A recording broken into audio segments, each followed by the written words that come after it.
Ayan,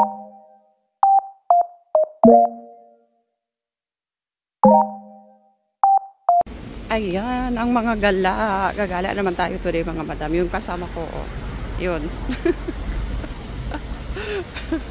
Ang mga gala. Yeah, magsasama naman kaming tatlo ngayon.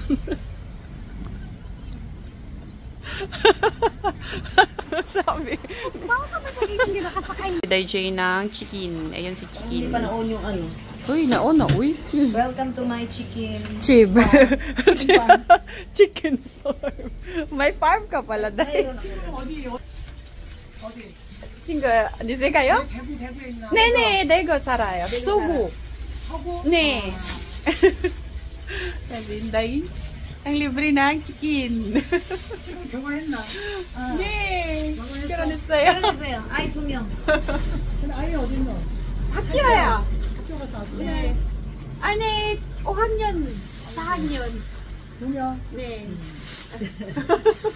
Grabe mga Pinay, bandera. Daming anak. Di ba, no? O, di na sila mag-anak tayo na mag-anak tayo. 돈 많이 쓰네. 친구 와갖고. 가게 3마리면 3, 4, 24, 24,000원. Ayan, na ano na, nabusog na ang mga person. Thank you sa pamanok, Zay. Busog. Hindi man halatang busog. Di halata, uy, ako na murag na punga-punga na gyud ko, murag stop na gyud ko diga. Pag human mo kabusog mo tayo ka. Kaon. Kanang tama lang dapat tong gikaon, no? 2,000 years later. Good afternoon and welcome back sa ating YouTube channel. Tayo sa No Brand Store, No Brand Store. So, ang pangalan ng store is No Brand. Punta tayo doon para mag-konting grocery lang kasi bisita tayo. And after that, pupunta kami ng school para sa parent counseling. Magpe-parent counseling kami kasi mula grade 1 si Duyon hanggang grade 4, hindi kami naka-attend ng counseling. So, yung counseling is ano lang naman kami, tatanungin lang kami kung ano yung mga, anong attitude ni Duyon. So, first time and excited kasi gusto ko ding malaman kung ano yung attitude or ano yung mga pinagagawa ng aking anak sa school. Apa. 1 hour later. 혹시 우리 상담 받으러 가면은 우리 도윤이 뭐가 어떤 행동이 있을까?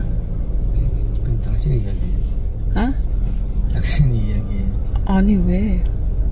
당신이 제일 많이 보니까. 난 많이 보나? 아니 당연하지. 뭐 선생님, 뭐 우리 도윤이가 어떤 행동이 있어요? 뭐 그런 거 물어보야지, 안 그래? 선생님이 모르지.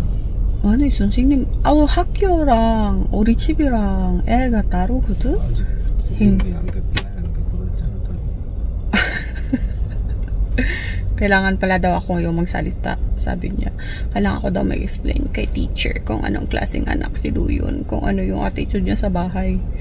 Napatay talaga ako magdugo-dugo talaga yung ilong ko nito kay maghangogmal na. Nang hangogmal 잘하지 않은데. 지금 그런데 지금 다 알아듣고 다.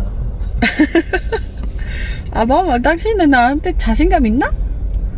aba, lakas ng confidence na masasagot ko daw yung or ma-explain ko daw yung katanungan ni ni teacher kasi magaling na daw ako mag-Korean. Naku dong, patay ka, bulbul pa naman ito. Ikaw na mag-explain. So usually kasi si Duyon ni Apa, hindi talaga namin to na palaging nakakasama. So usually kami talaga ng mga bata since kasi nga yung mga kalalakihan dito sa South Korea, trabaho lang talaga sila. Yan yung priority nila. And then, second na kaming family. Kaya, sana o sa mga priority ng asawa. Kasi nga dito, kung wala kang pera, patay tayong lahat. Kaya, naintindihan ko din naman. Kaya, ayun na nga. It's a very reality. Kaya yung nagbabalak mag-asawa ng Korean, so dapat talaga advice ko na kilalalin nyo muna talaga ang kultura ng mga Koreano bago kayo sumabak, okay? Sa bahay, nakapamili na ako mga madam. Yan ang ating napamili. Konti lang yan. Yan. 빨리 갖다 놓고 와야지. Okay. Iaakit ko muna itong ating pinamili. Dahil aalis din kami agad kasi 4:12 na dito. 4:30 yung aming reservation para sa aming parent counseling. Okay? So, yan ang school ng mga bata. So, mga 4 minutes away lang sa bahay. Kung magsasasakyan ka. Dito tayo. Uwi ulo ko. Dito na tayo. Incho. Yugi apa? Igo. Dito na tayo mga madam. Ang ganda dito. Ang linis.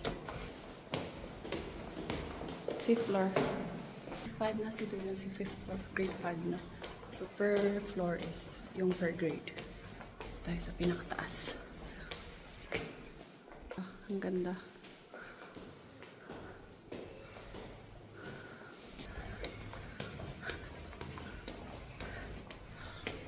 Dito na tayo.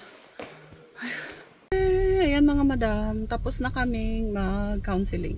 So, yung counseling natin is about lang naman sa kung anong klaseng bata yung mga anak namin, yung ano yung mga attitude or mga galaw or anong ginagawa ng mga bata sa bahay, lalo sa yung pag-aaral. Yun lang naman. So, tinanong din namin kung anong klaseng estudyante yung anak namin, and sinulbyong naman or in-explain naman ng teacher sa amin. So, ang silaw talaga mga madam. So, and tinanong din namin kung kamusta yung grades nito yun. So, and so far doon ako na-excite sa grade kasi doon natin malalaman na maganda, okay ba yung kanyang performance during classes, and overall is nasa 93 points daw. 93 points. 93. So not bad. Hindi ko naman kailangan ng 100% perfect na anak. But 93 is yung ibang bata daw is hindi daw nakakakuha ng ganun. So I'm so proud dahil may utak talaga yung anak namin.